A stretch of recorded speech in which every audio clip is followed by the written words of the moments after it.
But it's like, I want to highlight this. You got your gift. Yeah. You done the prerequisites. You walked in. You did your journey. Yeah. You now learned and had to slay your Goliaths to do all these things, right? What stopped you from being too big-headed? Bro, honestly, I think for me, it was the fact that I lost everything when I was homeless. Like, this is the lowest of the lowest, dog. Like, I went from making good money, having a beautiful apartment, and losing it all. But I'm surprised. Like, I'm not saying I'm surprised by downplaying anything, but I'm saying I'm surprised because I've seen people where they've been through the hood, they've been through all these things. Yeah. They got rich. Yeah. It changed them still. Yeah. They started walking outside of the lessons they learned and carrying their gifts and all that type of stuff. Like why do people do that? Like what do you think causes people to go beyond that and let go of everything they learned from walking in their gifts and all that type of aspect? Well, truly, and in a sense, being boastful. Yeah. So I think what it comes down to is individuals, for me personally, I had to understand that this gift is not mine.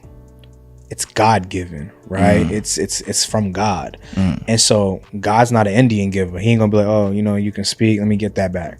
Right? He ain't gonna look at, an artist and be like, oh, you can sing, let me get that back. No, you choose and pick and choose what you want to do with your gift. It's on you, right? But the biggest thing that we need to understand is that, I can use this gift to be remembered, or I can use this gift to be forgotten. I can use this gift to transform people. I can use this gift to manipulate people. And this is why, I hate to say it on the podcast, this is why I'm very cautious on who I let speak into my life. Because there's certain people that will come up to you and be like, hey, Oliver, God's about to bless you with a car. Like, God's about to bless you with a house. Don't come to me and tell me about that. Like, I don't care about that, fam, right? I don't need a prophet to come tell me that, or an individual come tell me that. All I need to do is be financially literate. That's funny, man. I just need credit to go make that happen. I don't need for you to come tell me. Now, what I do need is you to come tell me, hey, you haven't talked to your dad in 3 years.